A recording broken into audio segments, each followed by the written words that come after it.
apa namanya, kalau kita join ke event-event yang sifatnya financial planner ini cukup mahal ilmunya ya, karena ini berkenaan dengan finansial, ada bayarannya loh. Tapi alhamdulillah ini fasilitasi oleh CDIPB dan gratis. Oke.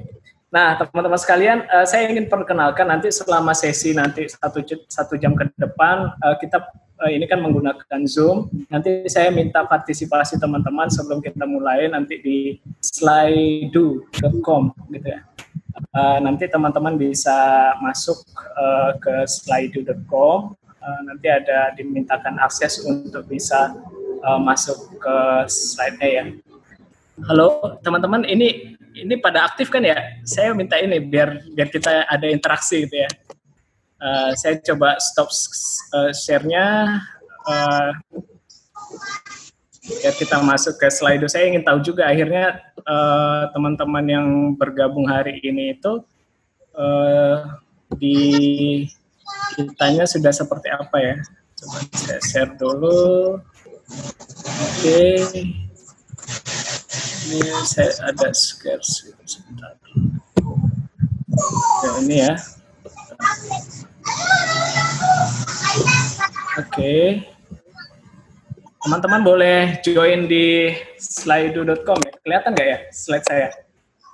Kelihatan ya? Kelihatan, Mas. Oke. Teman-teman boleh masuk ke join@slido.com. Nanti masukin, nanti ada dimintakan meeting apa namanya student investor, nanti dimasukin /student investor. Boleh dong ngasih tanda ini apa dari teman-teman kalau misalnya sudah masuk di join@slido.com. Halo, Mas Yusuf juga boleh dong, boleh ya join. Oke, ini. Siap. Boleh dikasih tanda mungkin tanda jempol atau apa gitu ya, sehingga saya bisa melihat semuanya sudah bisa mengakses. Oke. Kalau narasumber boleh nanti masuk ke slido.com, kasih dia minta akses untuk bergabung event.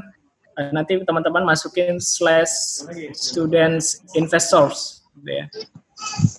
Agar students investor. Yang sudah boleh mungkin kasih informasi gitu ya, kasih tanda apa gitu. Halo. Agak susah ya kalau udah online begini. Oke, udah ada yang masuk ya. Nanti ketika teman-teman masuk di slido.com, saya ada beberapa pertanyaan yang mungkin akan saya live-kan. Oke. Silakan yang baru join bisa join @slido.com. Zoom aja ngutang. Baik. Di situ ada pertanyaan. Jadi saya ingin tahu juga akhirnya teman-teman nanti kalau ketika ditanyakan hal apa yang ada di pikiran Anda saat mendengar kata financial planning dan investasi gitu ya. Coba mungkin ada yang berkenan untuk menuliskan gitu ya tanggapannya, apa sih top of mind teman-teman ketika mendengar kata financial planning dan juga investasi. Ada yang masuk uang dan keuntungan gitu ya. Nah, ini baru satu orang nih, boleh yang lain berpartisipasi. 2, uang dan keuntungan jaminan untuk masa depan. Oke. Yang lain juga boleh bergabung. Oke, ada lagi yang ingin bergabung? Saya kasih waktu 3 menit ya. 3 menit terlalu lama juga nanti. Oke, yang baru join bisa join @slido.com, masukin /student investor. Oke, masa tua bahagia, gitu ya. Oke, kita coba lihat jaminan untuk masa tua yang bahagia, uang dan keuntungan, perencanaan keuangan dan masa depan. Oke.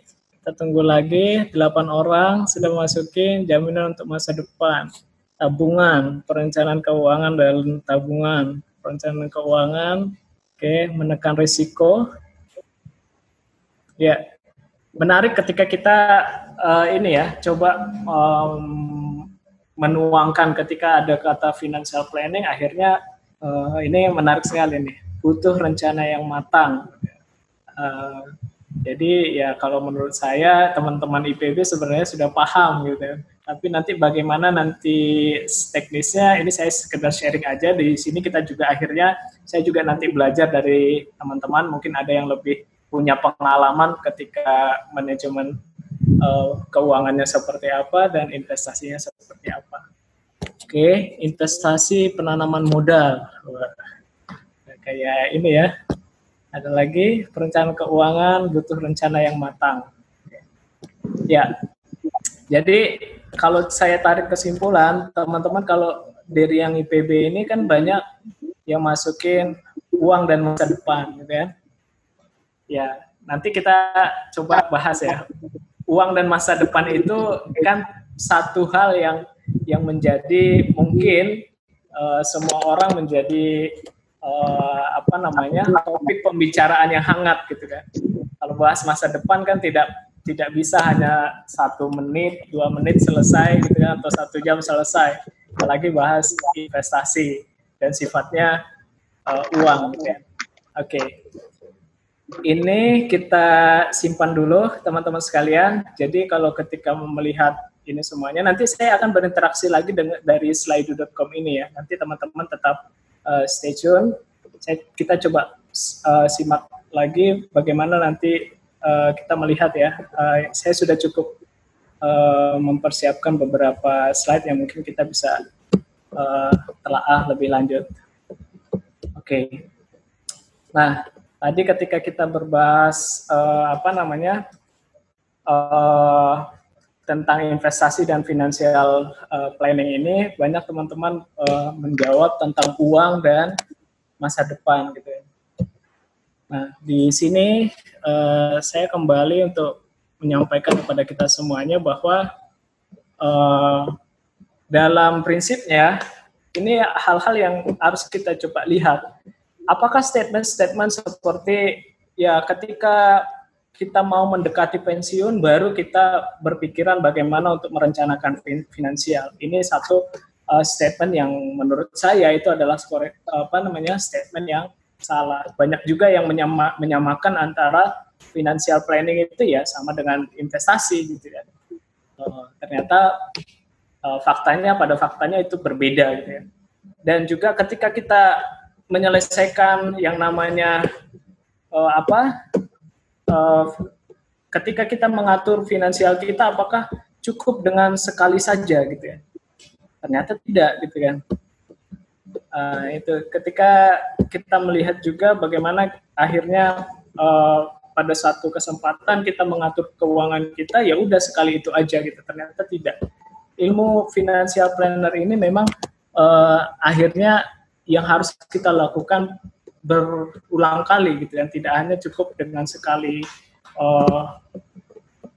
sekali merencanakan ya udah selesai gitu ya. Enggak, tapi selama hidup kita mungkin akan diperlukan kemampuan untuk bagaimana manajemen keuangan dan bagaimana untuk merencanakan keuangan kita, karena setiap nanti saya akan juga jelaskan setiap level kehidupan kita itu butuh apa yang dinamakannya merencanakan keuangan gitu ya.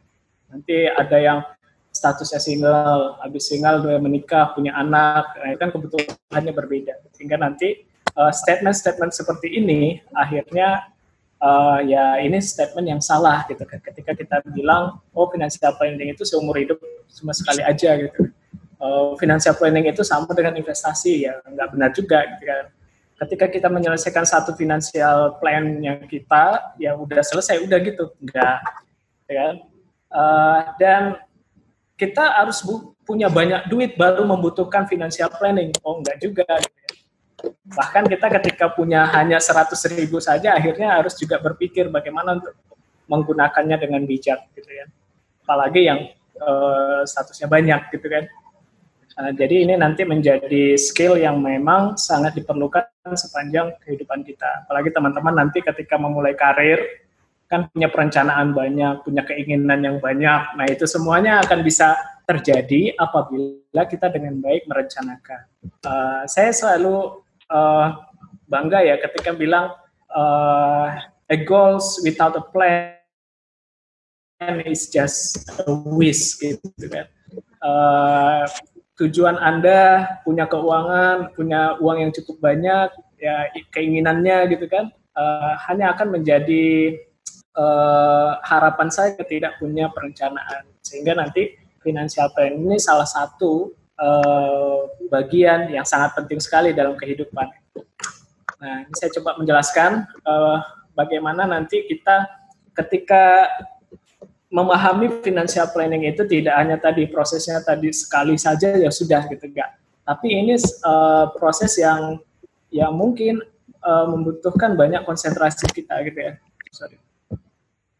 Financial planning ini harusnya ya meliputi proses di mana kita mengatur, merencanakan, dan juga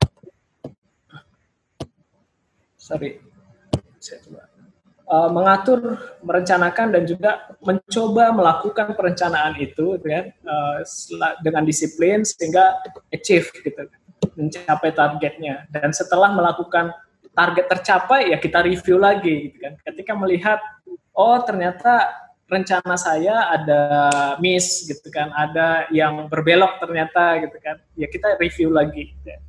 Jadi ini menjadi circle yang terus berputar gitu kan. Ketika memulai financial plan, nah ini terus-terusan. Dan ketika kita juga mulai financial planning kita, gitu kan, secara personal juga akan berputar gitu kan. Bagaimana kita melanjutkan kehidupan. Gitu. Nah, yang pasti ketika memulai financial planning ini kita butuhkan. Karena ini pertama nanti akan dilihat bagaimana kita untuk mengatur pengeluaran yang berlebih gitu kan. Tujuan dari financial planning ini akhirnya yaitu to cut overspending, untuk mengurangi gitu kan kelebihan penggunaan cash yang kita punya gitu. To learn to save gitu kan, untuk belajar untuk nabung gitu kan. Kalau ada kelebihan mau digunakan untuk apa gitu kan. Ada istilahnya katakanlah idle money. Idle money itu kan uang yang kita punya tapi tidak ada penggunaannya tersendiri. Bisa jadi dana darurat misalnya, atau nanti bisa digunakan sebagai modal investasi. Nah, ini menarik kan? Tapi biasanya kalau naik IPB saya nggak tahu nih, mungkin ada respon dari teman-teman nih.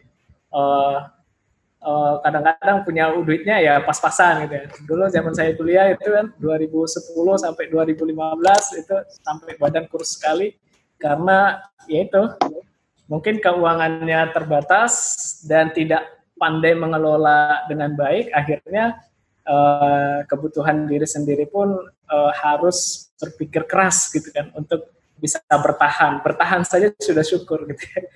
Ini jadi mungkin yang pernah dialami juga oleh siapapun yang ketika berjuang untuk menjalankan aktivitasnya sebagai mahasiswa gitu ya. Dan tujuan dari financial planning ini juga akhirnya to achieve future financial goals. Ya pasti kan kita punya keinginan, punya perencanaan. Oh, sebelum lulus saya harus punya uang berlebih sekian. Atau setelah lulus, saya mau merit gitu ya. Merit itu juga butuh modal kan akhirnya gitu kan. Tidak hanya sekedar ya modal modal cinta atau apa itu kan tidak. Akhirnya kan harus juga diatur sedemikian bagaimana kita punya aset yang kan ganteng tuh buat laki-laki ataupun yang perempuan gitu ya. Ketika sebelum lulus sudah punya dana sekian gitu kan. Jadi tidak worry ketika memulai jenjang pernikahan gitu ya. Atau setelah pernikahan itu juga kan banyak hal kebutuhan yang mungkin akan bertambah gitu ya. Sehingga nanti financial plan ini juga dibutuhkan tidak hanya dalam konteks kita statusnya single atau sebagai mahasiswa, atau setelah pernikahan itu berbeda-beda sampai dengan masa pensiun kita nanti.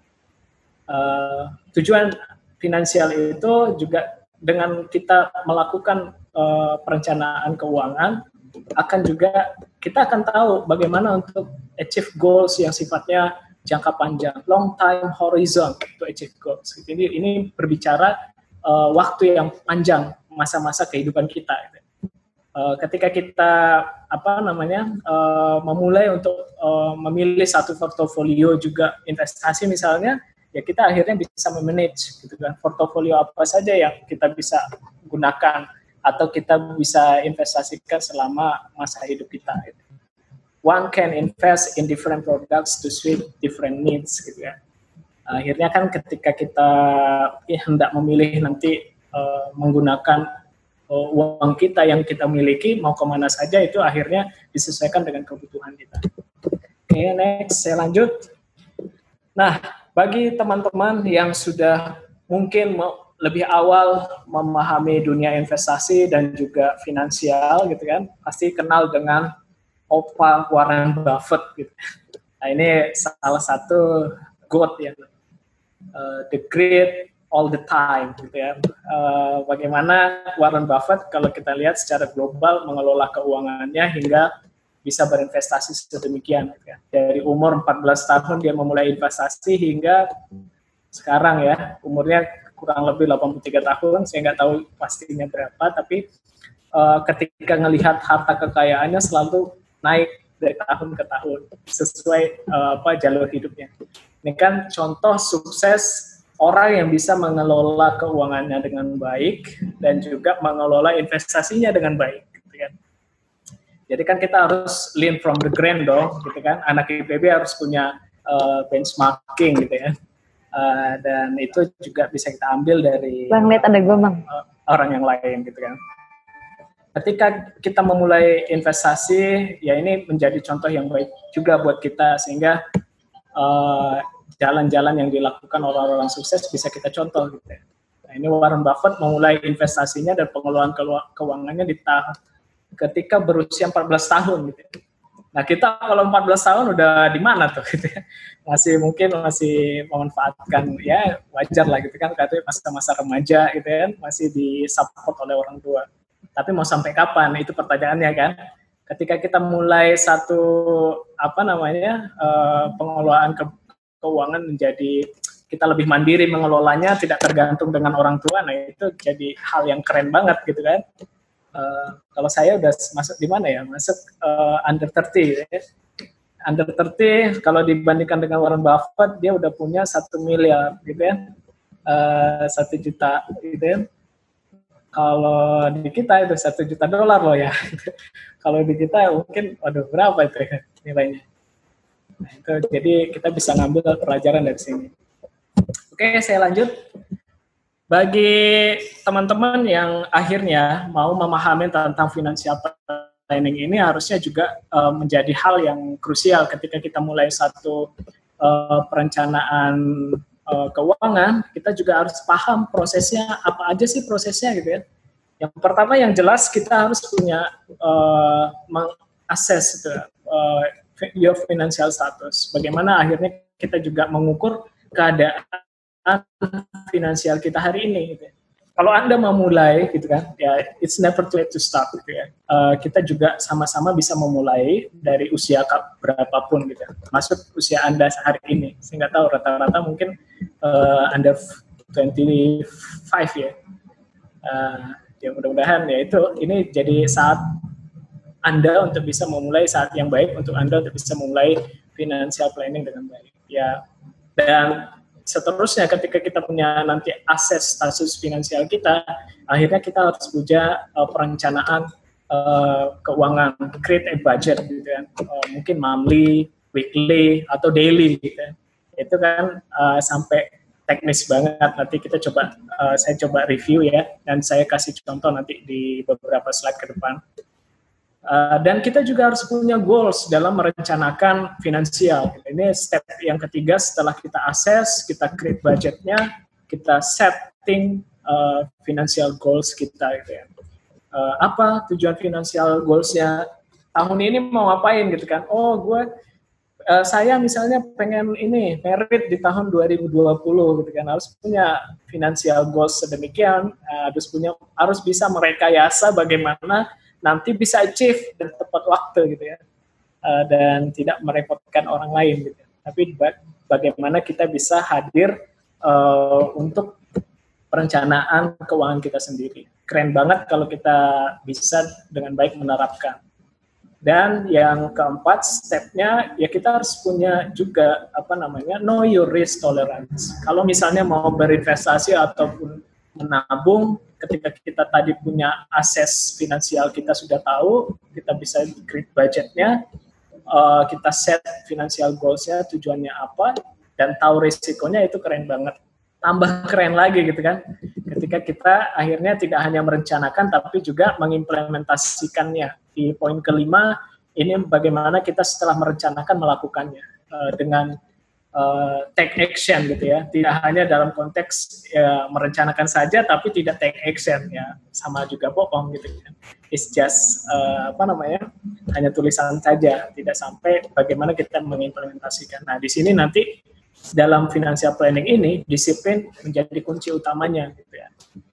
Dan terakhir ya nanti ketika sudah pada saatnya financial plan-nya sudah selesai, target financial goals-nya sudah dijalankan gitu kan, terus-terusan kita review dan melakukan secara reguler, secara rutin untuk bisa mengulang kembali perencanaan finansialnya dan mereview. Tentu setelah review ada monitoring dan evaluasinya dong, gitu kan. Pasti itu yang kita ingin lihat gitu ya. Apakah dengan baik dijalankan atau justru banyak evaluasinya, gitu. Terus kita lanjut. Nah ini setelah tadi kita mengenal tentang planning finansial, gitu kan, merencanakan finansial itu, akhirnya kita juga harus punya set budget gitu ya.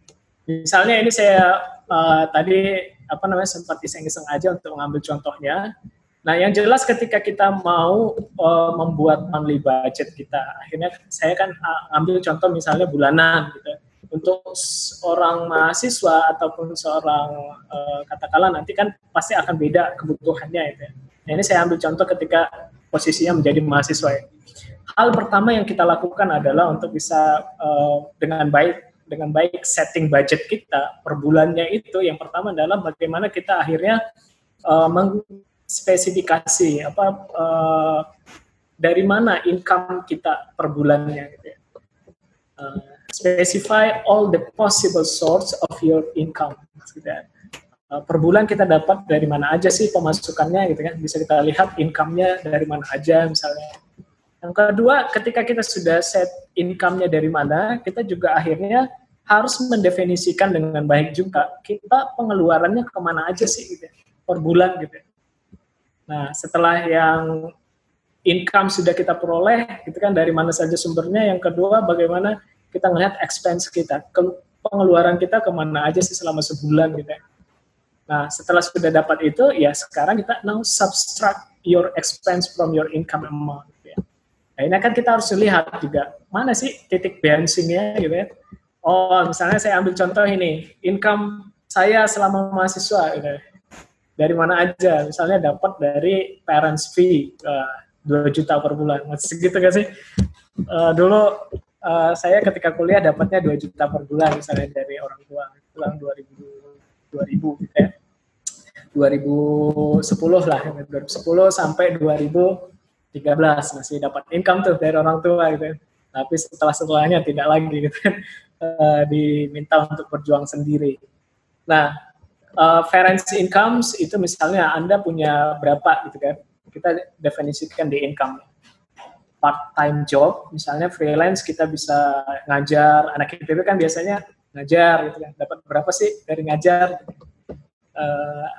misalnya ikut program internship juga. Dulu zaman saya kuliah ya kadang-kadang ikut event gitu kan, event yang dibayar, tapi kita datang sebagai peserta dibayar, biasanya dari kementerian-kementerian banyak tuh gitu ya. Bagaimana akhirnya kita juga berpikir untuk menambah income selama mahasiswa gitu. Jadi sayang sekali kalau misalnya status mahasiswa hanya untuk belajar saja dan menghabiskan duit orang tua gitu ya. Sayang banget gitu. Sementara teman-teman bisa memanfaatkan fase 4 tahun perkuliahan itu untuk bisa ya mungkin melatih bagaimana dengan baik bisa sebelum berkarir bisa memulai karirnya gitu kan, dengan internship misalnya, mencari part-time job misalnya gitu kan, Sehingga nanti punya ya dari orang tua tetap ada gitu kan, dari luar juga ada, bisa plus-plus tuh kelebihan income-nya gitu kan. Nah, yang jelas ketika income kita sudah peroleh, tentu kita punya expense ya.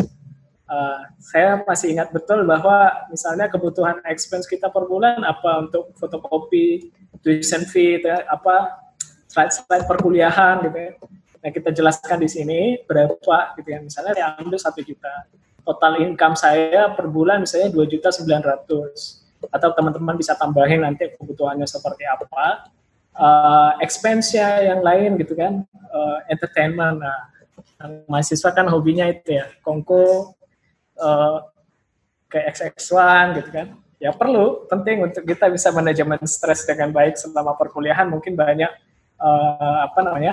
stressing yang terjadi ya, lagi skripsi nggak selesai-selesai, wah stres banget tuh ya, itu entertainment gitu.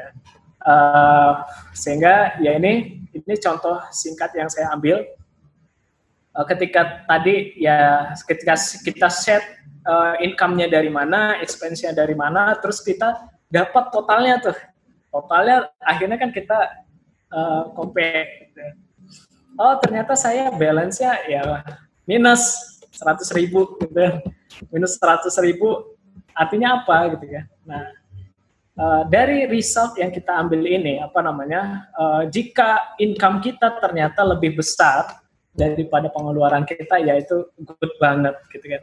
Berarti kita sudah bisa dengan baik gitu, mengalokasikan kebutuhan keuangan kita, dan mungkin Anda bisa menabung atas kelebihannya atau bisa investasi. Disinilah nanti kita ngobrolnya investasi gitu ya. Ketika Anda punya kelebihan uang, kalau nggak punya kelebihan uang gimana tuh? Bisa nggak investasi? Wah, akhirnya kan harus mikir, wah gimana mau berinvestasi gitu kan? Sementara tidak punya uang. Nah ini nanti kan ada trik yang lain, mungkin berinvestasi dengan berhutang. Apa berhutang dengan berinvestasi, bisa nggak? Nah, nanti kita cerita, bisa nggak berhutang terus berinvestasi? Bisa banget gitu kan, kalau Anda tahu ilmunya gitu. Tapi itu high risk juga gitu kan, ketika kita tidak bisa memastikan penambahan income dan pembayarannya nanti seperti apa. Nah, kalau ternyata tadi saya bilang, kalau positif it's okay, berarti Anda sudah punya basic untuk bisa melakukan financial planning dengan baik. Kalau ternyata minus, nah ini menjadi koreksi buat kita pribadi. Akhirnya kan harus berpikir mau sampai kapan kita minus keuangannya gitu kan. Saya nggak tahu ya. Dulu ketika kita punya minus keuangan selama mahasiswa ya pikirnya, gimana bulan ini saya harus dapat beasiswa dan beasiswanya harus gede gitu ya. Nah dulu saya selama kuliah itu mungkin punya beberapa jenis jadi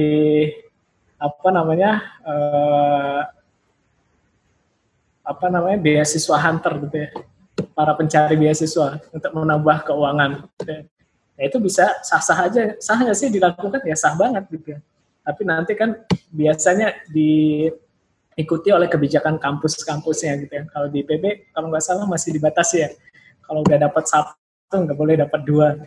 Kalau di UI bisa tuh 4 beasiswa dalam 1 anak mahasiswa. Nah, itu jadi income yang luar biasa. Nah, jadi bisalah untuk mengakalin bagaimana untuk bisa dapat income yang lebih dan Anda tidak punya keuangan yang minus.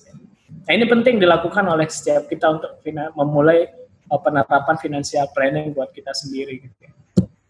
Lanjut. Yang jelas, ketika kita melakukan proses financial planning, akhirnya kita harus mengkolek data, mengumpulkan data finansial kita. Yang kedua, seterusnya kita mengidentifikasi tujuan finansial kita apa sih? Oh, kalau tujuan saya selama mahasiswa mungkin ya bagaimana untuk bertahan hidup aja gitu. Artinya harus dapat setidaknya sama income dan expense gitu ya. Atau saya selama kuliah harus punya penghasilan yang lebih, berarti kan harus menggunakan harus membuat strategi untuk bisa memperoleh income yang berlebih dibandingkan expense-nya. Kan? Step 3-nya ya kita akhirnya juga harus memahami isu finansial kita gitu ya. Ada nggak gap-nya? Di mana sih gap-nya gitu ya? Nah tadi seperti tadi kita coba cari income dan expense ya, terus ada balancing. Oh ternyata minus, ada gap. Saya harus melakukan gap, tindakan apa untuk gap ini. Nah itu kan penting untuk kita sama-sama lakukan. Sehingga paham nanti kita mau menyikapi kesehatan finansial kita itu gimana gitu ya. Mau nambah income atau kurangi pengeluaran gitu kan. Itu sifatnya kan harus kita cek dengan baik. Kalau mau banyak megang cash, gimana caranya? Oh, puasa aja deh. Kan banyak tuh, anak-anak IPB kan soleh-soleha banget ya. Wah, tahun bulan ini loh, banyak puasanya. Tapi alhamdulillah gitu. Dapat ibadahnya, dapat untuk menghemat expense ya gitu, pengeluarannya. Tapi ya itu, jadi itu pilihan masing-masing. Gitu ya. Tapi ya itu harus kita coba lihat dengan baik. Di mana sih isu keuangan kita, gaps-nya di mana? Prepare your financial plan. Akhirnya kan ketika kita sudah collect data, mengidentifikasi kebutuhan finansialnya seperti apa, kita tahu gap-nya di mana, ya akhirnya kita buat merencanakan. Merencanakan ini kan akhirnya untuk kita punya sikap atas keadaan finansial kita. Mau nambah income atau menurunkan expense-nya gitu kan. Kalau kebutuhan pokok itu diturunkan kan agak sakit kitanya gitu. Akhirnya kan yang paling aman untuk bisa kita sikapi ya penambahan income-nya gitu. Gimana caranya menambahkan income? Kalau Anda saat ini fresh graduate, ya mau nggak mau, biar income-nya ada, ya carilah pekerjaan dengan cepat gitu kan. Atau kalau Anda statusnya saat ini seorang karyawan, sudah lulus, sudah bekerja, sudah menikah apalagi. Nah itu nanti kita cerita di slide berikutnya. Yang pasti ketika kita punya financial plan, tentu dituntut untuk bisa mengimplementasikannya. Karena tadi kuncinya, perencanaan saja tanpa goals tanpa perencanaan dan tanpa tindakan, nah itu hanya just a wish gitu kan.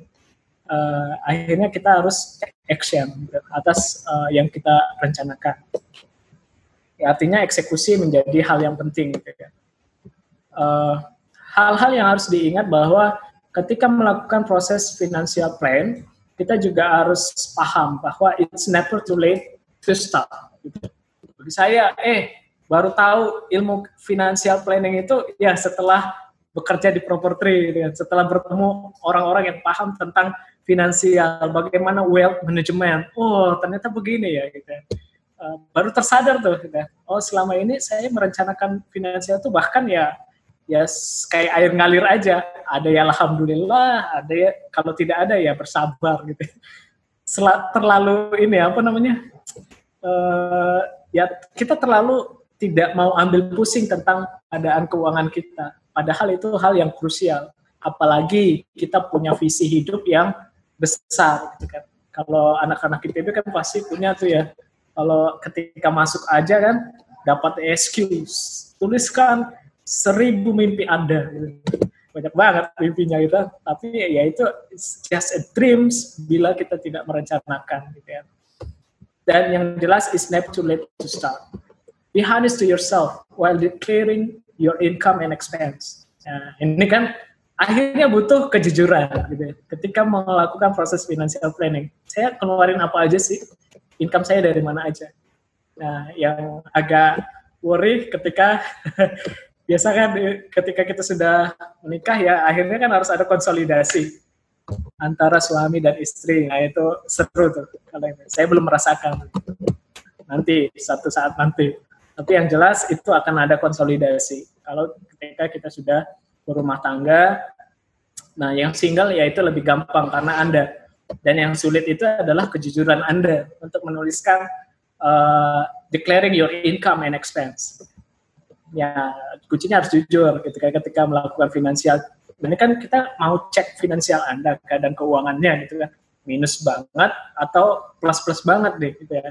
Nah, kalau plus banget mau dihambur-hamburkan atau mau investasi gitu kan, atau mau menyiapkan untuk planning keuangan yang berikutnya gitu ya. Nah itu bisa saja kita sikapi dengan baik. learn to differentiate between your wants and needs. Akhirnya kan harus kita tahu kebutuhan kita seperti apa. Nah, keinginan kita yang mana? Nah, ini harus didiferensiasikan dengan baik, didefinisikan dengan baik. Ini keinginan saya atau kebutuhan saya. Jadi kan nanti ada tuh skala prioritas ya. Oh, kalau kebutuhan saya hari ini mungkin ya kendaraan bermotor. Oh saya kebutuhannya pengen menikah saat ini misalnya. Ya itu kan menjadi skala prioritas yang bisa mungkin kita geser-geser. Ya. Tapi yang jelas, pertama hal ketika melakukan financial planning adalah yang menjadi kebutuhan Anda itulah yang diutamakan terlebih dahulu dibandingkan keinginannya. Kalau keinginannya nanti coba di-set lagi. Gimana cara untuk mencapai keinginannya? Keinginannya misalnya ingin luxurious goods gitu ya, untuk dapat barang-barang mewah gitu ya. Kalau perempuan apa misalnya ya produk-produk branded gitu ya. Kalau cowok apa misalnya motorsport, sepeda motor atau apa gitu ya. Enggak, itu bisa didefinisikan ya. Yang keempat, reduce unnecessary expense and save for your future. Nah, tadi kita juga akhirnya paham ketika melakukan financial planning, kita juga akhirnya harus bisa belajar untuk menabung untuk masa depan Anda. Tadi kan kalau saya tanya, apa menurut Anda financial planning dan investasi, akhirnya ada yang sebut bagaimana mengelola uang dan masa depan. Nah, iya, itu sangat benar sekali. Ketika kita punya financial plan, akhirnya kita berpikir masa depan saya harus diatur seperti apa.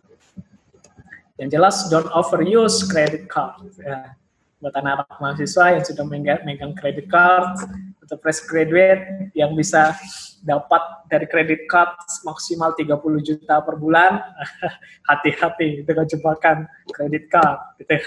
Tapi kalau Anda tahu menggunakannya dengan bijak, yang justru itu menjadi kesempatan buat Anda. Misalnya, ya kan, dapat credit card 30 juta per bulan, akhirnya ditarik semua, terus melakukan investasi dengan investasi yang bisa diukur dengan baik, nah itu menjadi kesempatan Anda untuk mengembangkan keuangannya dengan baik. Itu bisa saja dilakukan. Oke. Selanjutnya, ketika kita masuk financial planning, artinya kita juga harus merencanakan dengan baik. Kita setting goal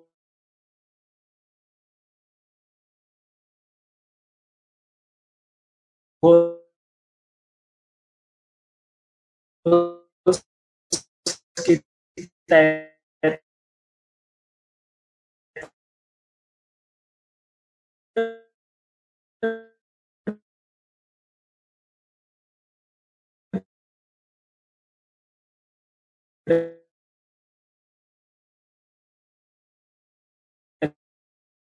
motor 25 juta itu dalam 1 tahun saya harus mengumpulkan berapa duit per bulan, misalnya dari income yang berlebih Anda, attainable ataupun achievable gitu kan, artinya realistik. Kita juga bisa dengan optimis bisa capai kok, yakin dengan apa yang kita lakukan gitu. Dan tentu ada jangka waktu, time bound. Kita juga memastikan waktunya kapan. Nah, ini penting ketika mulai perencanaan finansial, kita harus punya smart goals ini. Nah, ini tadi saya cerita ya, kalau smart goal itu kan menjadi perencanaan kita, itu bisa kita coba, nanti saya kasih contohnya. Tapi yang jelas, teman-teman sekalian yang ada di Zoom meeting ini, kita juga harus paham bahwa life cycle kita itu juga berhubungan dengan personal income. Katakanlah Anda saat ini di bawah 30, under 30 lah, misalnya ya baru lulus itu usia berapa sih, 23, 24, atau bahkan ada 22, ya katakanlah mulai dari 20 tahun. Sampai dengan Anda nanti 30 tahun usia Anda bekerja, artinya di situ kan ada wealth accumulation. Hati-hati, gitu kan. Ketika kita punya karir yang bagus, ya pasti ada gengsi dong, gitu ya. Udah lulus 5 tahun, harus ada kendaraan dong, gitu ya. Harus sudah menikah dong, gitu ya. Harus sudah menikah, terus gimana setelahnya, gitu. Ada luxury goods dong, gitu ya. Nah, Coba lihat nanti bagaimana perjalanan Anda. Kalau belum, kan ini menjadi awalan buat Anda untuk bisa early warning system, gitu kan. Selama fase wealth accumulation, gitu kan, kita sikapnya seperti apa untuk mengelola keuangan kita. Apakah kita mau rela menahan keinginan yang banyak itu untuk kebaikan future life kita berikutnya, gitu kan. Banyak orang terjebak di sini, gitu kan. Katakanlah di usia 20 sampai 40. Dan dia baru sadar tentang financial planning itu katakanlah di usia 30-an, gitu kan. Memang it's never too late to start, tapi sayang banget kamu kehilangan opportunity cost yang berupa waktu selama fase-fase kamu ketika mengumpulkan wealth accumulation itu. Nah, sampai 50 tahun dan 60 ya kita nggak tahu ya, tapi kita setting coba umur kita 60 tahun gitu ya. Umur biasanya retirement itu di umur 55 sampai 60 tahun gitu kan. Disitulah ada wealth consolidation. Tapi buat saya sendiri, kalau ngikutin grafik ini, saya bisa buat grafik saya, versi saya sendiri gitu kan. Oh, saya mau retirement misalnya di usia 40 tahun, artinya Anda harus ya mengurangi keinginan-keinginan yang banyak itu, diubah ke hal-hal yang diarahkan ke hal-hal yang mungkin menjadi pokok, sehingga nanti usia 40 tahun bisa retirement dengan baik. Seru kan? Kalau usia 40 tahun itu kerjanya ya udah udah melanglang buana kemana-mana gitu kan. Kalau Jack Ma bilang usia 30 tahun itu kita harus memulai apa yang menjadi concern kita gitu kan. 40, 50 dan di situ saatnya berjuang gitu, 50, 60 tahun berjemur di pantai gitu. Tapi buat kita bisa mempercepat ini kok. Dan banyak orang yang ternyata bisa berhasil dengan itu. Dia mempercepat masa retirement-nya, gitu kan. Katakanlah usia 40 tahun gitu. Ya kayak Mas Sandiaga Uno misalnya. Ya, kalau dilihat kan bagaimana dia berjuang sejak dia lulus, walaupun memang ada blessing. Blessingnya apa? Latar belakang, mungkin orang tua bisa support untuk punya modal atau income yang berlebih sehingga diarahkan kepada hal-hal yang sifatnya menumbuhkan kekayaannya, gitu kan. Kalau kita ya, kalau nggak punya orang tua sekelas Sandiaga Uno gimana gitu ya, ya bisa aja kita bisa melakukan itu gitu ya. Ya yang jelas keinginan kita yang banyak kita harus kurangi dan lebih concern ke hal-hal yang pokok menjadi kebutuhan kita, dan juga ya jangan sampai terjebak dengan gaya hidup ya. Kadang-kadang kita yang mahal itu kan bukan investasinya, bukan ininya, tapi gaya hidupnya yang mahal gitu ya. Ya lihat teman usia yang sejenis sudah punya apa, tiba-tiba maksakan diri untuk membeli hal yang sama atau berhutang untuk hal yang sama. Nah, itu kan satu sikap yang kurang bijak dalam pengelolaan keuangannya. Oke. Dan akhirnya kita juga di akhir nanti mungkin usia 60 atau apa, kalau umur masih panjang, consumption kan kurang elok sekali gitu ya. Kalau misalnya usia tua baru consumption gitu. Enak banget kalau kita bisa geser ke umur 30 atau 40 tahun, di situ kita berjuang mencarinya, di situ juga menikmatinya gitu ya. Enak banget gitu. Kita nggak tahu umur kita berakhir di mana kan, tapi yang jelas rata-ratanya assumption retiring at 60 gitu ya. Orang biasanya kalau yang berpikiran konvensional ya berpikirnya kan ya paling usia 60 baru menikmati tuh masa tuanya gitu kan. Ya, kalau kita ya sayang banget gitu ya. 60 tahun itu kan biasanya orang Indonesia gimana sih? Beda kalau orang Jepang. Kalau orang Jepang masih produktif di usia 60, 80 tahun gitu. Kalau orang Indonesia biasanya udah sakit-sakitan. Makanya Warren Buffett itu pernah bilang ke kita bahwa the best investment is yours gitu kan. Investasi terbaik ya adalah investasi pada diri Anda gitu. Ini saya lanjut lagi, mungkin akan dipercepat. Nah, teman-teman sekalian, ketika kita ingin melakukan financial planning, artinya kan setting goals tadi dengan smart goals yang disetting dengan baik. Gimana sih caranya ya? mungkin goals-nya akan beda-beda. Ketika kita single, ya pay off student loan, pay salaries tax on time, gitu kan. Kita mau jalan-jalan, gitu kan. Merit selama 5 tahun ke depan, selama 5 tahun ke depan. Dalam waktu 5 tahun ke depan saya akan menikah misalnya, gitu kan. Itu keinginan yang juga harus di setting dengan baik. Beda lagi kebutuhannya ketika sudah baru menikah, gitu kan. Kita pikirnya ada emergency fund, terus mungkin ada ya keperluan cicilan rumah, mobil atau apa gitu kan. Itu juga harus di setting dengan baik. Apalagi buat pasangan yang baru menikah, ya merencanakan punya anak itu kan juga akhirnya harus berpikir bagaimana income-nya dengan baik sehingga kesehatan dan tumbuh kembang anak juga bisa dipastikan dengan baik. Nah, ini menjadi PR sendiri nih ketika bagi kita yang sudah menikah misalnya.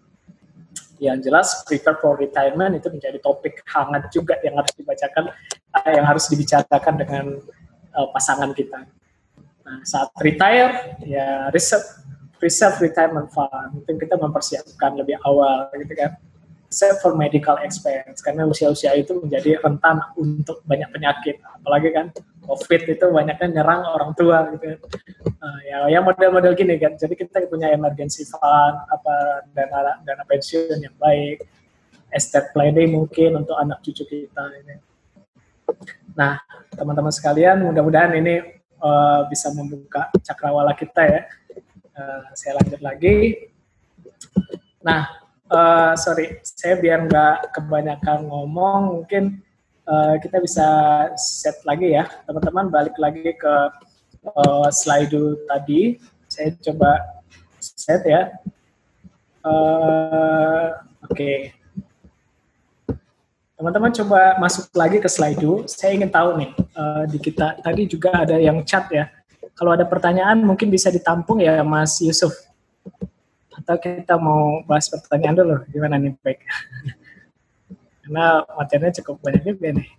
Nah, Iya.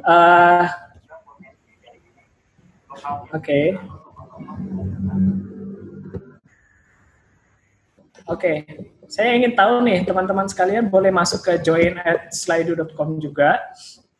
Kita ingin lihat nih, apa kira-kira apa yang menjadi financial goals Anda di waktu dekat ini. Saya pengen tahu nih dari teman-teman yang join hari ini tuh berapa dari 19 orang ini gimana itu tujuan finansialnya apa saja yang bisa mungkin di-share sehingga kita bisa lihat gitu. Boleh teman-teman masuk di join@slido.com, masukin /studentsinvestor. Oke. Masih stay tune kan? Aduh. Jangan sampai kita doang nih yang ngomong nih. Masih, Mas. Masih ya. Oke, boleh teman-teman mulai untuk bisa polling. Oh, ada yang rencana haji, Masya Allah. Biaya nikah, modal usaha, munakahat. Mengikuti kegiatan ekspedisi dan penjelajahan. Oh, Masya Allah. Ini kayaknya anak pautan nih. Biaya nikah, berulang. Munakahat, properti, haji, gitu kan. Ya, apapun itu goals-nya Anda, akhirnya kan kita harus coba direncanakan dengan baik. Kalau Anda ingin menikah, tetapkan tahunnya berapa, kan measurable gitu kan. Mau ngumpulin, mau dari kapan gitu kan, dengan cara apa gitu kan.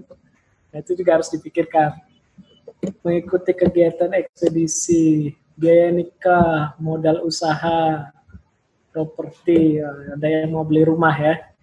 Masya Allah. Ini hal-hal yang baik sekali. Nggak apa-apa kalau Anda punya tujuan goals finansial apapun itu, artinya teman sekali kalau misalnya kita ngelihat financial planning itu kan akhirnya harus melihat juga bagaimana kita bisa mengatur dengan baik di bagaimana tahapan-tahapan kehidupan kita ini bisa dengan baik dijalankan.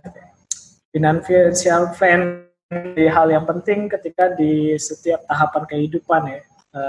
Tentunya setiap tahapan ketika kita memulai pekerjaan itu berbeda kebutuhannya dengan memulai kita berkeluarga.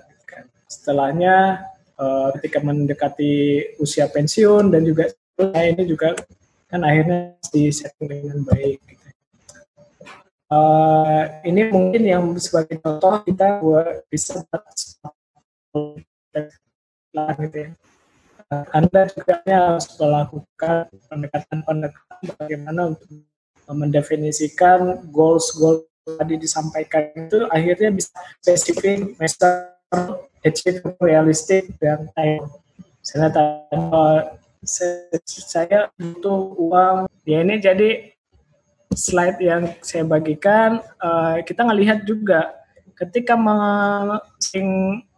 goals kita juga harus di make sure gitu kan dengan baik, setahun berapa kita harus mencapainya, secara realistiknya seperti apa perencanaan kita. Nanti Mas Yusuf bisa membagikan juga ya ke saya coba nanti emailkan satu-satu slide ini sehingga bisa nanti diterapkan dengan seterusnya. Ya ini tadi apapun financial goals Anda pastinya kita harus itu measure goals you have is must.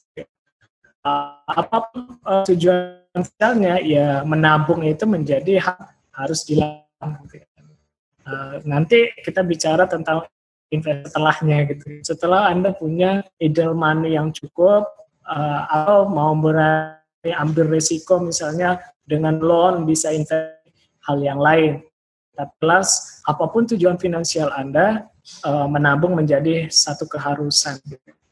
Dan mau traveling, mau punya mobil misalnya gitu kan, atau punya rumah itu, atau persiapkan dana pensiun itu menjadi hal-hal yang harus disiapkan. Nah, misalnya saya ingin set financial goals saya, how to achieve financial goals-nya ya harus ada perencanaan juga ya.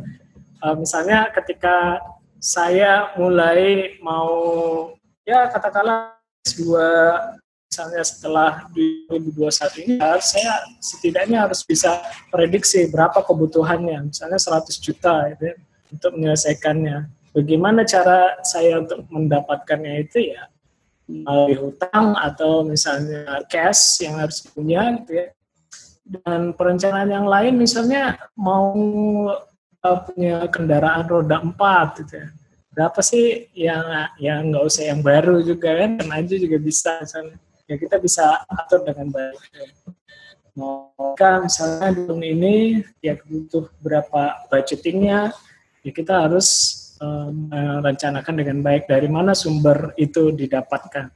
Ini secara simpel ya. Nanti ya kalau yang lebih rumit itu lagi gitu kan. Kalau financial planner itu melakukan banyak pendekatan gitu ya. Nah, itu mungkin tentang financial goals. Kita coba beralih bahasa tolerance gitu kan. Risk dan return gitu ya. Ini udah masuk bagaimana kita membahas tentang investasi. Kalau investasi itu kan kita bicara bagaimana risiko dan return yang kita dapat atas dana yang kita alokasikan untuk hal-hal tertentu. Jadi kalau kita mau lihat profil risiko itu ada yang namanya profil konservatif, artinya kita punya risiko yang mungkin bisa kita jamin dengan baik dan dana kita secure di sana gitu. Ini ketika ingin memutuskan berinvestasi pada hal-hal yang sifatnya yang kita lakukan baik gitu ya. Dan resikonya kecil. Saya apa? Nabung bank risikonya kecil. Ada deposito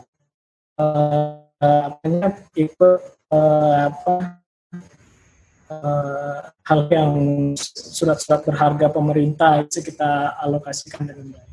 Ada lagi yang sifat problemnya moderat, tengah. Gitu. Kita bisa ikut ya mungkin berinvestasi saham sifatnya blue chip gitu kan. Saham blue chip kita bisa buka sebagai investasi. kita gitu.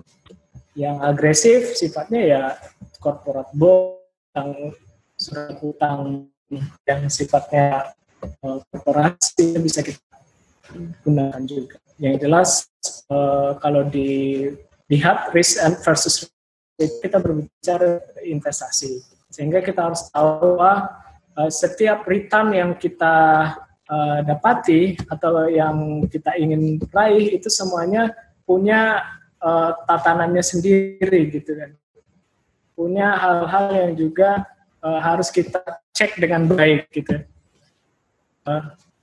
Dan hal-hal ini semuanya harus kita pastikan bahwa yang kita lakukan ini juga tidak hanya dalam konteks melihat portfolio investasi atau apa, tidak, tapi bagaimana kita akhirnya tahu bagaimana mengalokasikannya dengan baik. Kita tahu yang jelas the level of your returns depends on the level of risk you take. Gitu ya. Keuntungan yang Anda dapatkan selevel dengan risiko yang Anda akan dapatkan juga gitu kan. High risk, high return gitu ya. Low risk, low return gitu kan. Itu hukum investasi yang lumrah gitu kan. Dan kita juga harus meyakini dengan baik dan dapat mengukur dengan baik bagaimana untuk memanage risiko itu dengan baik gitu kan. Dengan cara apa? Ya selalu monitor apa-apa yang menjadi investasi kita. Dan mengupdate diri menjadi hal yang harus dilakukan untuk banyak hal gitu ya, termasuk bagaimana belajar financial planner, itu semuanya harus juga kita upgrade. Kebutuhannya nanti di situ kita akan lihat bagaimana kita dengan baik bisa melakukan investasi setelah merencanakan. Kan sesuatu yang tidak direncanakan itu ya sama aja bohong gitu kan, ketika kita melakukannya dengan sporadis gitu kan, tidak tertata dengan baik. Oke, saya lanjut. Sorry. Nah, ini perbedaan saving dan investment. Kalau saving itu kan sifatnya kita self custody gitu kan, artinya tidak punya risiko, atau bahkan mungkin sangat minim sekali risiko. Misalnya saya menyimpan di bank, itu menjadi tabungan, gitu ya. Atau apa, kita nabung apa. Sekarang kan istilahnya ada juga nabung saham, gitu kan. Nabung saham itu gimana sih? Kan itu jadi hal yang lain lagi kalau kita ingin memperhatikan, gitu kan. Banyak hal lah yang kita juga harus perhatikan dengan baik ketika hendak satu portofolio investasi yang kita punya, atau yang kita inginkan gitu. Nah, saya lanjut. Saving is simply kayak sesederhana kita punya uang cash terus kita simpan gitu ya. Itulah menabung gitu ya. Dan bertumbuhnya ya mungkin tidak ya mengikuti bagaimana kita pertumbuhan income-nya gitu ya.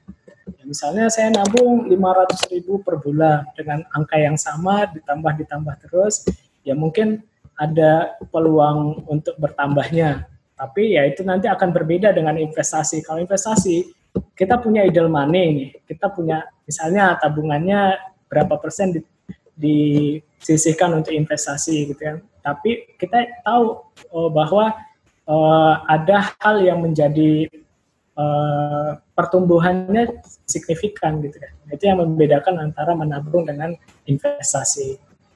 Dan one can meet their short-term needs with savings, but to meet long-term goals, we get to make investment. Kalau dengan jangka pendek, misalnya tadi saya mau punya motor di 2020 misalnya, atau di 2020 saya harus punya motor di akhir Desember nanti. Akhirnya kan harus kita tabung. Bagaimana kita menabungnya diukur ke 6 bulan. Harga motornya berapa, nah segitulah kita harus menabungnya. Gitu kan. Beda dengan investasi. Kalau investasi kita punya tabungan nih. Oh, saya pengen alokasikan idle money ini ke investasi yang sifatnya mungkin bisa growth 20% dalam setahun atau 30% dalam setahun gitu kan. Atau saya mau investasi di deposito yang sifatnya mungkin bisa dapat 5 sampai 8% setahun gitu kan. Jadi itu bisa kita alokasikan. Artinya yang dibuat investasi itu yang mungkin bisa dana sisihan dari tabungannya atau memang ada alokasi khusus untuk untuk investasi. Nanti itu kebijakan ditentukan oleh masing-masing. Itu saya lanjut. Kita tahu bahwa dalam menjalankan proses investasi ini yang saya tadi bilang, apakah bisa kita mengoptimalkan utang yang kita punya dan bisa dialokasikan untuk investasi? Kalau Anda belum tahu ilmunya, ya jangan. Saya sarankan jangan. Tapi kalau sudah tahu ilmunya, bagaimana mengalokasikan utang menjadi investasi, nah itu menjadi ilmu tersendiri gitu ya. Yang jelas gini, ketika kita ingin berhutang, pastikan juga, kan kadang-kadang kalau sudah berumah tangga kan kebutuhannya bertambah ya. Yang jelas pasti bertambah. Bertambahnya itu ketika kita misalnya ingin cicilan mobil, kan kita juga harusnya bisa mengalokasikan dengan baik. Cicilan itu tidak lebih dari 30% dari penghasilan bulanan kita, gitu. Sehingga nanti dengan baik bisa dilunasi. Ini kan manajemen hutang nih jadinya. It purely depends on your financial strength and other factors. Itu saya bilang tadi. Bahwa akan disesuaikan juga kebutuhannya. Anda mau hutang itu untuk kebutuhan apa sih? Misalnya untuk berbisnis, Anda butuh pinjaman gitu kan. Mau nggak mau harus berhutang untuk scalabilitas bisnis Anda. Tapi itu bisa di-trace dengan baik kapan berakhir pembayarannya dan pembayarannya di mana. Ada lagi, ya kalau udah berusaha kan biasanya gitu.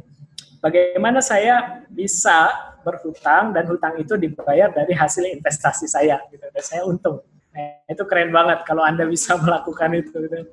Saya pribadi juga kadang-kadang masih agak worry kalau misalnya berhutang untuk investasi. Gitu. Tapi kalau berhutang untuk misalnya kendaraan bermotor atau kebutuhan yang menjadi needs kita, yaitu dipastikan tidak lebih dari 30% dari penghasilan kita. Ya. Nah, hati-hati dengan jebakan credit cards ya. Credit card debts and personal loans are very costly dan sangat-sangat rawan sekali gitu kan, dan rentan kalau kita tuh tidak bijak menggunakan credit card kita.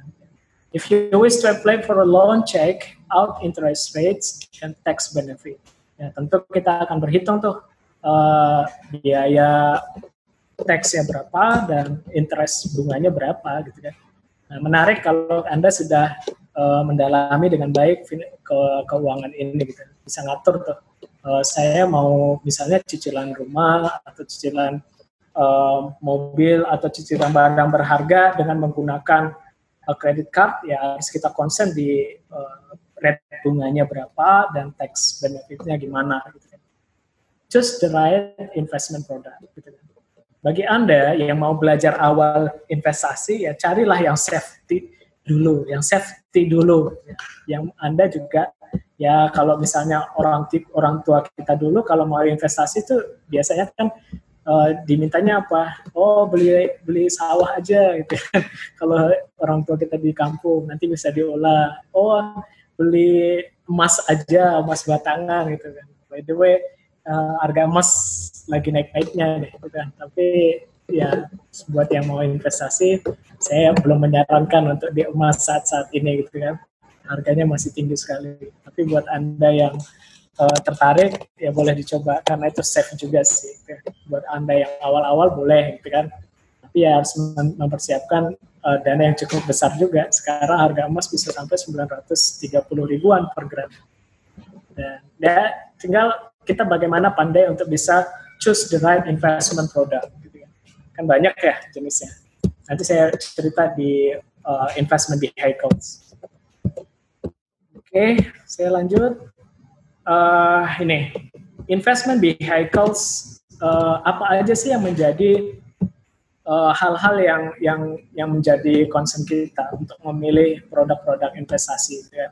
Ada yang namanya equity product gitu kan. Equity product apa? Misalnya saham gitu kan. Saham itu apa? Lain lagi kalau kita bahas di sini butuh waktu yang cukup panjang lagi. Nanti Mas Yusuf bisa mungkin mengagendakan di hari-hari yang lain ya.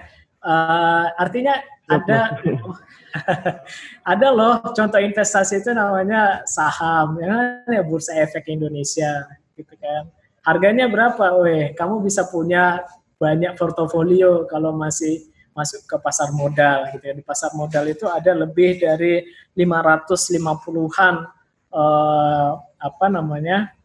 emiten yang siap kamu investasikan, dari harga 50 sampai harga berapa? Yang BCA itu terakhir 250.000 atau berapa gitu kan. Ya, jadi punya duit itu ya 100.000 aja kamu udah bisa megang satu lembar saham dari ICBP misalnya, atau yang lain, satu lembar loh ya, satu lembar.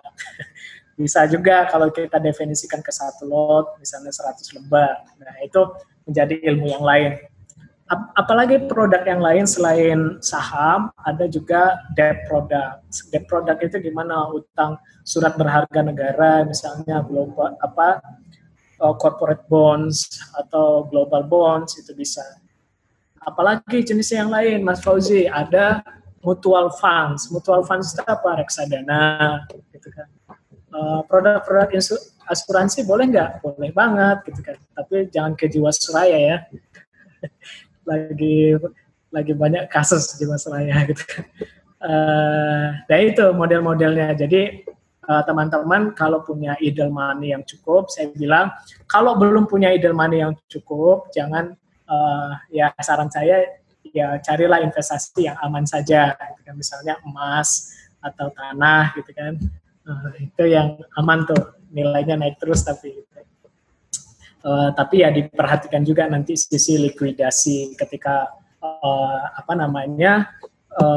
kita punya produk apa, misalnya emas, kalau kamu mau jual hari ini kan masih bisa tuh kan, langsung aja ke toko emas, liquid kan. Paling berkurang berapa dari harga jualnya gitu kan. Kalau harga jualnya 900, kalau dibeli balik oleh toko emasnya atau dari logam mulianya ya paling berapa persen berkurangnya, tapi tetap untung dong gitu ya. Gitu. Jadi saya punya ini juga, saya cerita sedikit, punya pengalaman ketika bermain di emas gitu kan. Investasi di emas memang investasi yang sifatnya ya sebagai penahan nilai saja gitu kan, tidak. Ya ada juga yang menggolongkan itu sebagai penahan nilai, tapi tidak juga menjadi ya barang investasi. Tapi ya bolehlah kita secara umum, tapi orang sepakat itu bisa investasi juga namanya gitu. Cuman kenaikannya yaitu 15 tahun terakhir ini ya memang signifikan sekali. Misalnya saya beli emas di 2015 yang lalu itu masih harga 560.000 per gram. Sekarang harganya 930.000. Kita lihat pergerakannya 5 tahun. Nah itu cukup menarik sekali untuk bisa Anda juga memulai investasi di emas.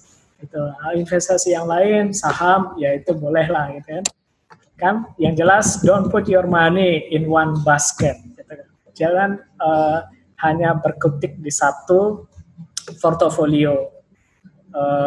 Dan kita juga harus paham bahwa investasi ini kan di akhirnya juga harus punya strategi dan juga daya hitung. Nah, saya yang istilahnya daya hitung. Anda akhirnya harus bisa berhitung dalam berinvestasi. Kalau enggak gitu ya, banyak investasi yang mungkin akan menggerus kekayaan Anda. Bukannya untung malah buntung gitu ya. Nah, itu yang perlu kita pahami, bahwa setiap investasi itu punya sifat dan tindakan yang butuh tindakan tersendiri. Oke, saya lanjut. Oke, ini mungkin udah beberapa slide terakhir dari saya. Jadi ketika Anda ingin berinvestasi, harusnya kita sudah paham berstrategi. Kalau nggak berstrategi, susah kita mau menghasilkan mendapatkan keuntungan dari investasi kita gitu ya. Banyak hari ini millennials maupun generasi Z kayak di properti aja. Saya cerita sedikit di properti, misalnya almost 70%, 70% orang yang berinvestasi di properti adalah generasi Z dan generasi millennials gitu ya.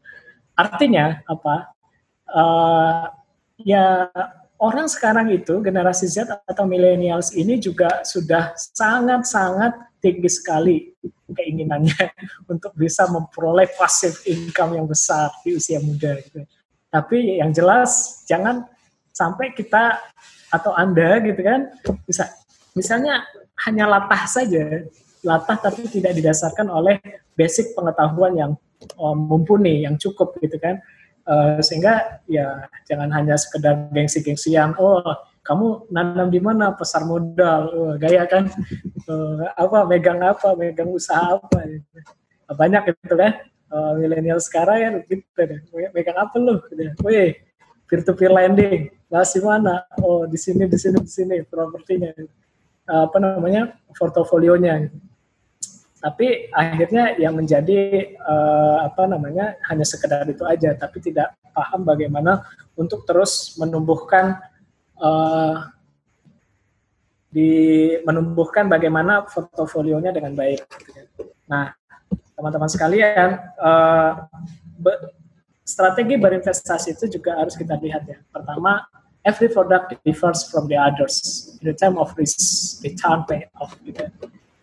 Semua produk investasi itu punya risiko dan tingkat return yang berbeda-beda. Gitu kan. Jadi kita harus juga ngukur. Gitu. Terus capital appreciation, likuidasi, gitu kan. Isu-isu likuidasi. Kalau properti liquid nggak? Ya kalau sekedar untuk pendanaan di properti, ya di properti ya. Anda menanam 100.000 bisa dapat sampai 20%-nya gitu kan. Liquid nggak? Liquid banget. Kamu bisa tarik ulang kalau sudah investasinya sudah selesai gitu ya. Nah, kalau misalnya di properti yang real gitu kan. Di sekarang ini liquid nggak? Susah nyari buyer gitu. Sekelas Agung Podomoro saja gitu kan, susah menjual produknya. Saya kemarin alhamdulillah berkesempatan untuk bisa hadir di RUPS dari Agung Podomoro, ternyata susah sekali gitu kan untuk bisa likuidasi. Asetnya kan banyak gitu. Agung Podomoro di Jabodetabek punya banyak produk atau punya kerajaan sendiri tuh di Esparman gitu kan, Agung Podomoro City. Podomoro City. Nah itu. Jadi ketika berinvestasi kita harus tahu dulu resikonya gimana.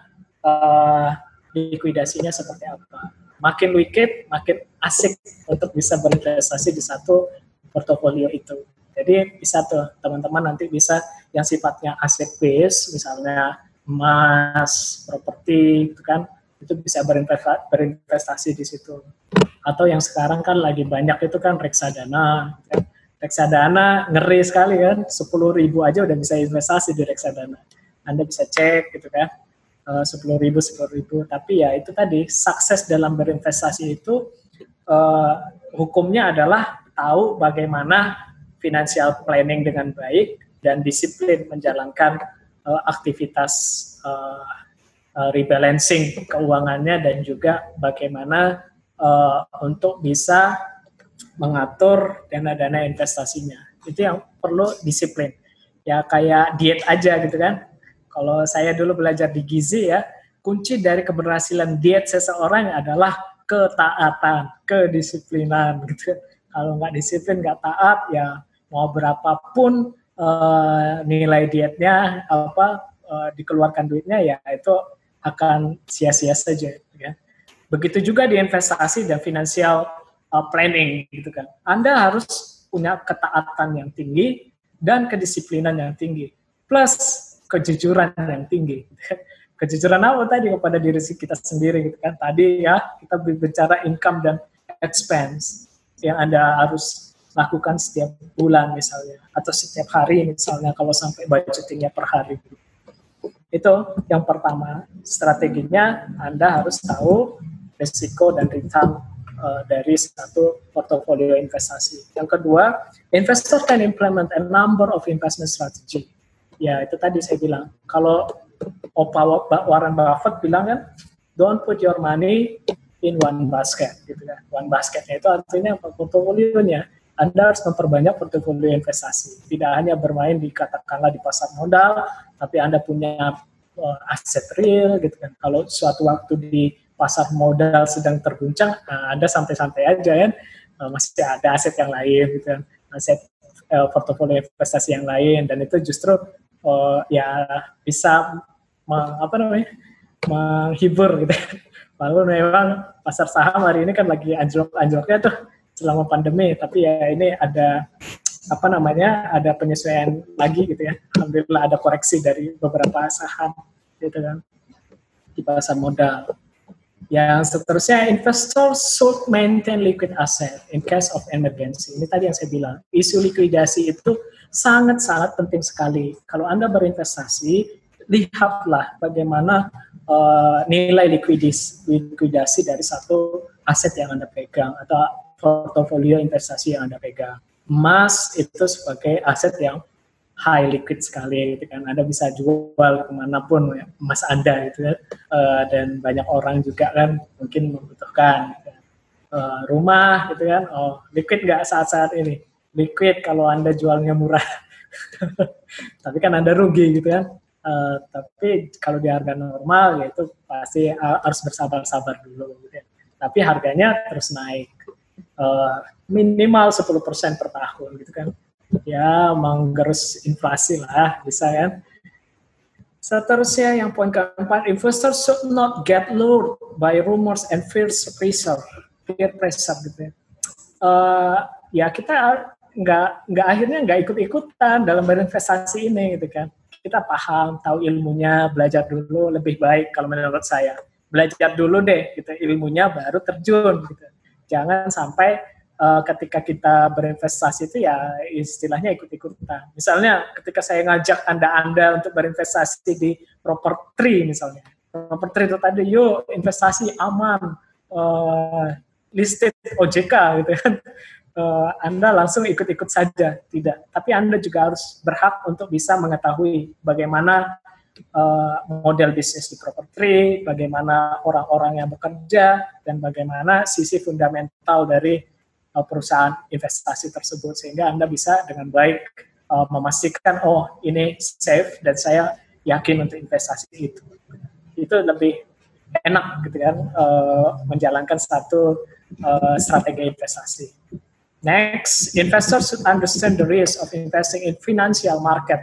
Kalau Anda masuk ke financial market, pasar modal, ya harus sering-sering itu kan melihat portofolio corporate action-nya seperti apa, sehingga nanti bisa dengan baik menentukan kebijakan Anda sendiri untuk menentukan investasinya. Nah, lain hal kalau di reksadana kan. Kalau reksadana Anda langsung memberikan dana Anda ke manajer investasinya, ya tinggal duduk-duduk aja gitu. Nggak usah pusing-pusing gitu memikirkan itu. Tapi tetap aja ada risikonya gitu kan. Kalau manajer investasinya tidak baik, segala macam, Anda mungkin bisa kehilangan dana-dana investasi Anda itu. Dan terakhir, investors should carefully understand the business of the company. Ini tadi saya bilang, fundamental investasinya juga harus Anda ketahui, dan bagaimana satu perusahaan investasi itu menjalankan. Next, saya lanjut. Nah, terakhir, ini slide terakhir, how to not to lose money gitu ya. Bagaimana sih caranya, Mas, kalau misalnya kita ingin tidak mau kehilangan uang kita? Gitu ya. Ini saya kasih tips-tips aja nih.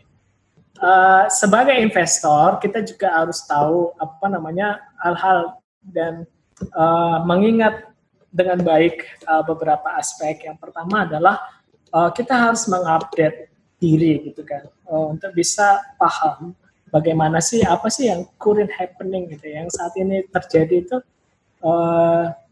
yang seperti apa. Saya sendiri punya profil investornya gimana, apakah tadi yang konservatif, moderat, atau agresif gitu kan. Anda harus kenali dulu diri Anda sebelum berinvestasi gitu kan. Oh, saya tipikal yang berani, oke, high risk, high return, ambil dah tuh pasar modal misalnya.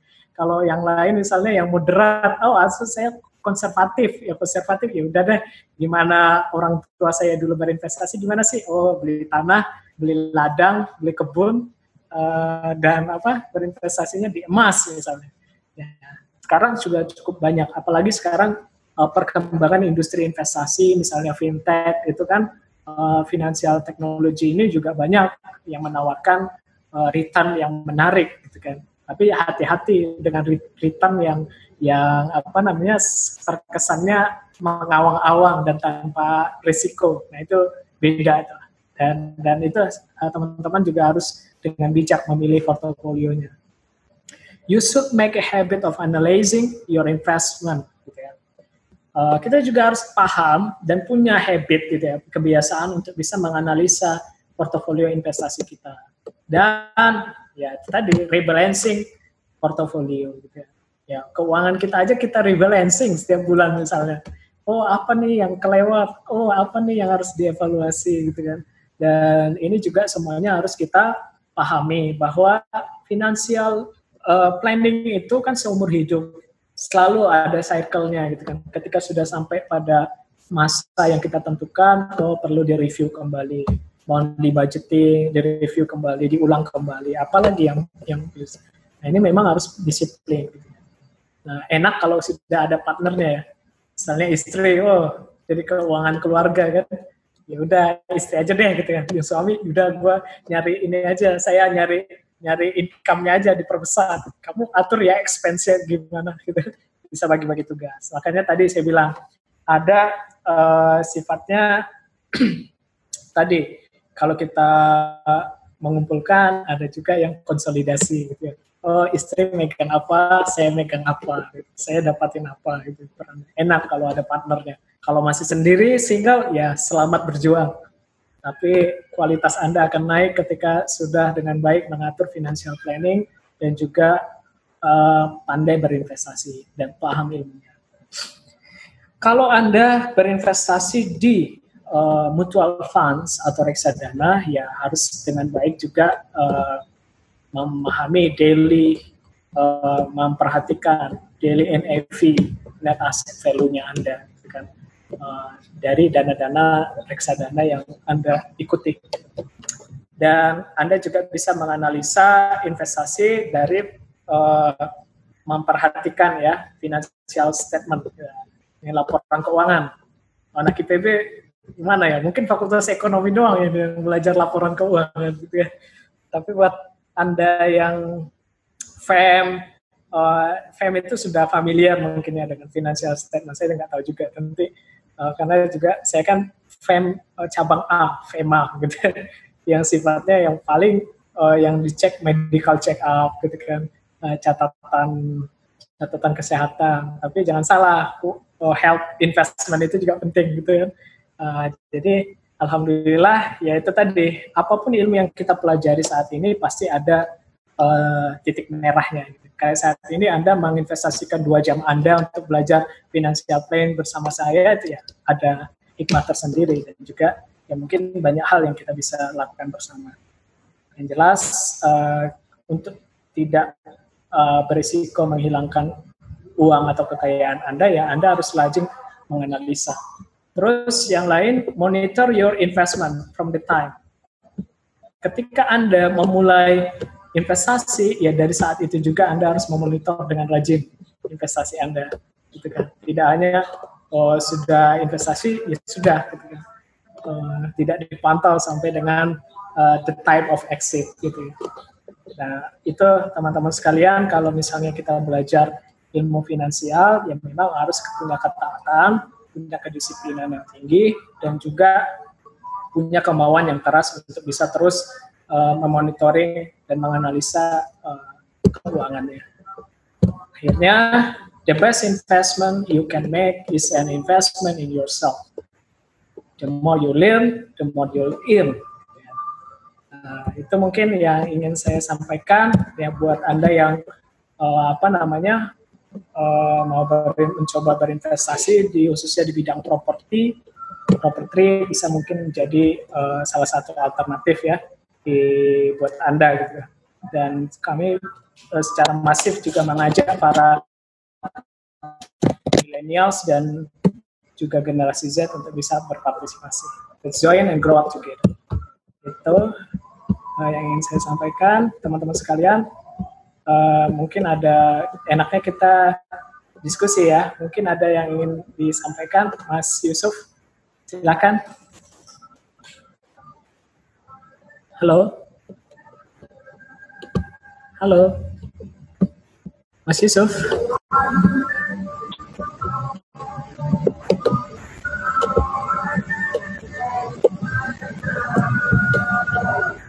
Halo. Halo, halo. Halo, Mas Yusuf, masih di sana ya? Silakan kalau ada teman-teman yang ingin bertanya ya, bisa disampaikan langsung. Ini saya review juga, ada, wah ini panjang sekali ya. Ada beberapa pertanyaan yang masuk. Ini ada pertanyaan dari Rafael. Oke. Ya boleh disampaikan ini kita. Iya. Sharing sih. Ya, pertanyaannya, Assalamualaikum, selamat pagi. Sebelumnya perkenalkan, saya Sidik, PB53, izin bertanya beberapa hal. Pertama, terkait rekomendasi aplikasi manajemen finansial, itu berdasarkan income dan investasi itu apa saja. Kedua, instrumen investasi apa yang cocok bagi fresh grade atau sejauh apa resiko investasi yang harus diambil untuk fresh grade. Ketiga, mungkin sedikit bagi saya, salah satu catatan penting keputusan investasi dan keuangan lainnya adalah perihal syariah. Mohon sarannya Kak, bagaimana strategi menabung dan investasi untuk tujuan memiliki properti bagi fresh grade tanpa cicilan berbunga atau skema riba. Terima kasih. Ngeri pertanyaannya. Ya, yang pertama saya coba ini ya, terima kasih atas pertanyaannya.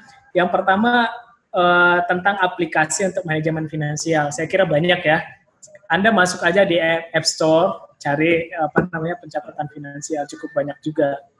Beberapa bank juga hari ini juga memfasilitasi itu. Misalnya kalau Anda ini ya, kebetulan saya pakai CIMB, Bank CIMB, saya bisa ngatur di HP saya misalnya ada aplikasinya mereka, bisa mengatur expense dan income-nya gitu kan. Jadi income bulanan, expense bulanan, kalau udah warning, udah tanda merah gitu kan. Banyak saya kira aplikasinya, tapi memang saya saat ini tidak pakai aplikasi apapun, kecuali tadi yang CIMB ya. Karena saya pakai CIMB Syariah juga, sehingga saya memanfaatkan fitur yang mereka gunakan. Okto Mobile ya namanya, kalau di CIMB itu. Kalau yang aplikasi banyak sekali saya kira, Anda bisa sidik bisa cari yang bersesuaian dengan Anda gitu kan. Dan saya sih lebih prefer untuk bisa mencatat ini ya, saya masih model konvensional juga sih gitu kan, kadang-kadang catat sendiri di Excel, buat sendiri gitu kan. Itu lebih gampang buat saya untuk ini. Tapi ada juga yang ya kalau millennials dan generasi Z sekarang kan nyari apps ya, bisa banyak, coba dicari saja. Kedua, investasi apa yang cocok bagi fresh graduate gitu kan. Ya fresh graduate ya disesuaikan tadi, saya bilang disesuaikan dengan budget Anda dan pengetahuan investasi Anda. Kalau yang saya sih sarannya kalau kenapa halo? Ya. Kalau untuk yang fresh graduate, saya menyarankan untuk Anda ngambil yang low risk saja. Low risk saja itu sifatnya apa? Ambil yang konservatif dulu deh, gitu kan. Misalnya investasi emas, gitu kan. Anda nabung deh, gitu kan. Emas, gitu kan. Yang sifatnya mungkin tahanannya low risk, gitu kan. Atau beberapa Anda bisa coba fintech yang sifatnya tidak butuh modal yang banyak, tapi Anda bisa belajar investasi di sana. Modal-modal kecil aja bisa. Jadi fintech juga banyak hari ini yang sangat rekomendasikan. Buat fresh graduate ya property.id masuk banget, coba aja dengan 100.000 bisa ikut project-project pendanaan di properti dengan return 8-20%. Disesuaikan dengan proyeknya. Saya langsung aja rekomendasi produk kami kan, kalau masalah itu, karena sudah terbukti cukup banyak juga millennials dan generasi Z yang join di kita. almost 70% usernya adalah millennials dan generasi Z. Terus sedikit tentang kalau ingin punya rumah tapi ngambil yang syariah. Saya kira skema-skema syariah ini kan cukup banyak ya. Memang concernnya Anda kalau misalnya mau cari produk investasi, ya saya juga nyaranin carinya yang syariah lah gitu. Gimana sih kita melihat yang syariah itu, lihat aja skema investasinya, akadnya seperti apa. Syariah itu apa? Ada cukup banyak kan akad yang masuk di kita, misalnya murabahah, jual beli. Kalau di properti misalnya apa sih itunya? Ya kita murabahah, jual beli. Akad investasinya murabahah, jual beli. Ada juga yang membuatkan misalnya akadnya gimana? Syariah enggak ini? Ya kalau Anda mau ke pasar modal, ya kalau Anda takut dengan riba itu, menghindari riba, ya ambillah emiten-emiten yang sudah masuk di pasar modal syariah gitu. Banyak kok sekarang sudah terdiferensiasi dengan baik. Anda bisa dengan yakin udah ada fatwa MUI-nya apa segala macam gitu kan, udah ada aturan POJK tentang kesyariahannya juga gitu kan. Jadi Anda bisa lihat di situ. Jadi kalau mau pengen rumah skema syariah gitu kan, banyak kok bank-bank syariah sekarang itu kan skemanya, skema KPR-nya KPR syariah gitu. Ambil aja itu, nggak usah takut, insya Allah ada. Tapi disesuaikan dengan kebutuhan masing-masing ya. Pengen punya properti tanpa bank gitu misalnya, ya gimana gitu kan, bank sekarang kan juga ada syariah gitu ya. Pakai aja kalau mau cicilan, memastikan cicilan Anda dengan baik, ya lihat aja bank yang digunakan syariah atau enggak gitu. Ya dengan Anda memilih bank syariah kan Anda mendukung syariah itu sendiri gitu. Kan banknya udah ada certified syariah gitu. Kalau Anda nyari yang tanpa bank, saya worry ya. Kalau misalnya bisnis properti penjualannya tanpa menggunakan bank, siapa yang menjaminnya bisa bayar?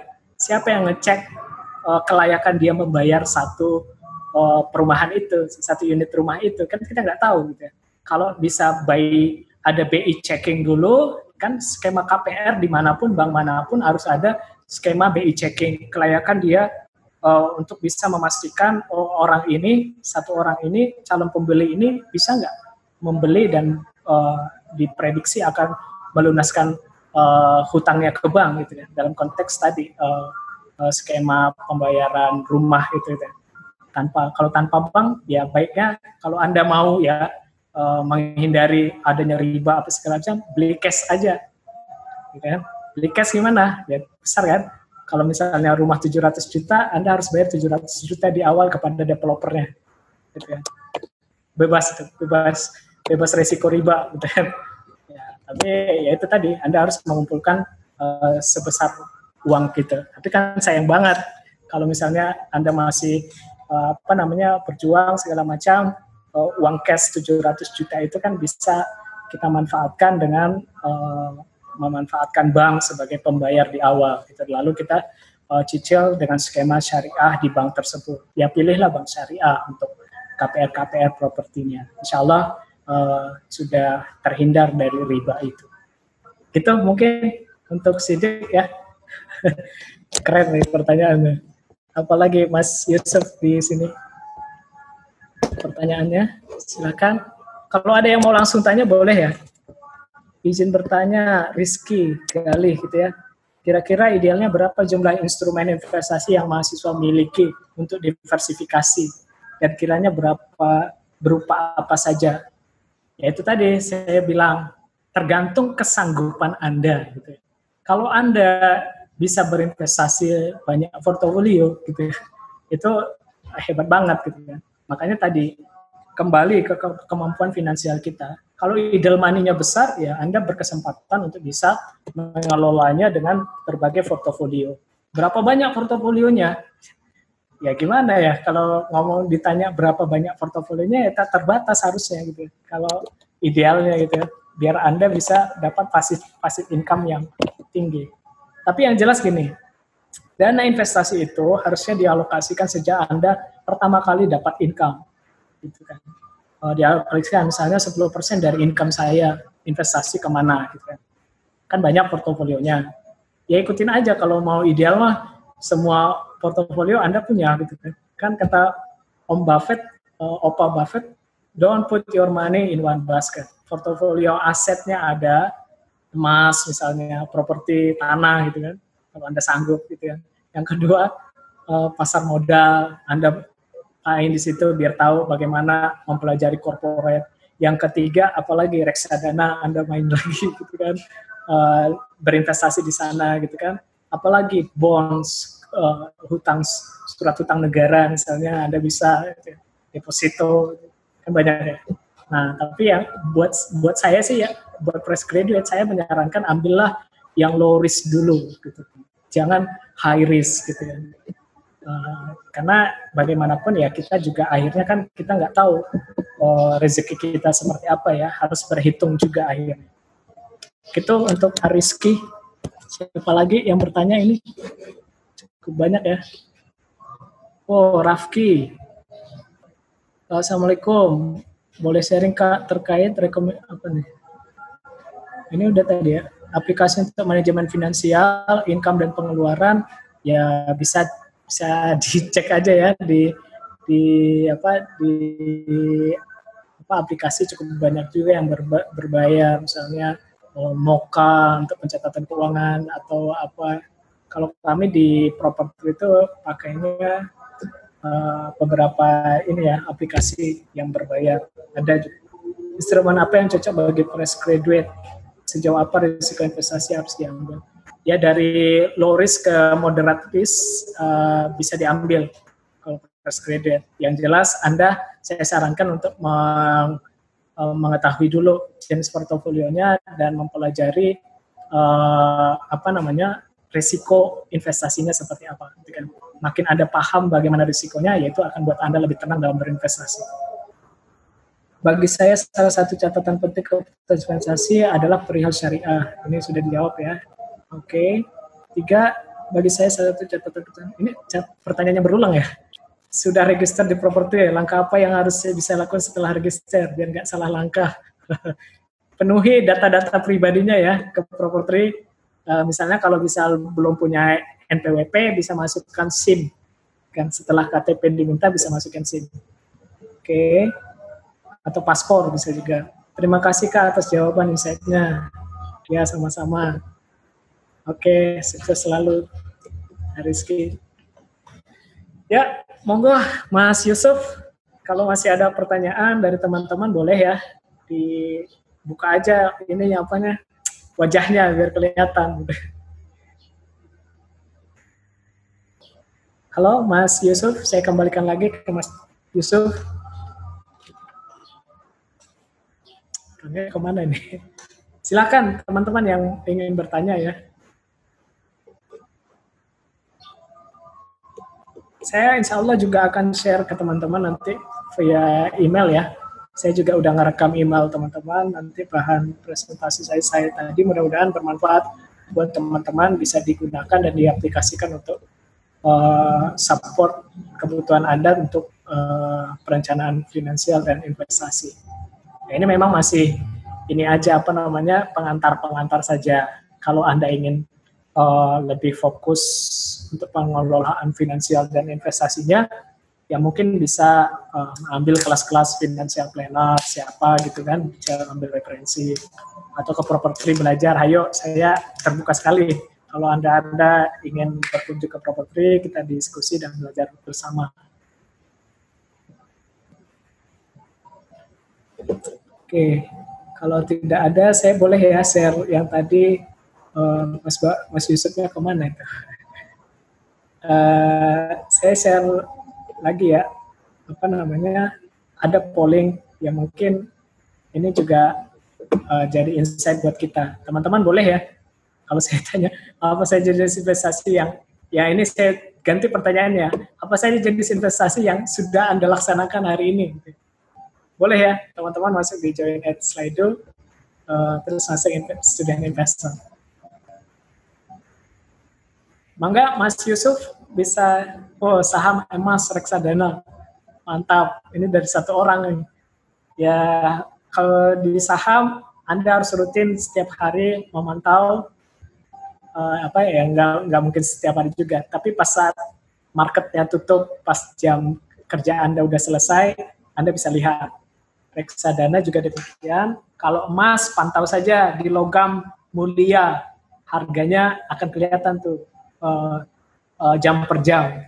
Kalau emas, kalau reksadana kan juga ada aplikasinya tersendiri, teman-teman bisa pantau di situ.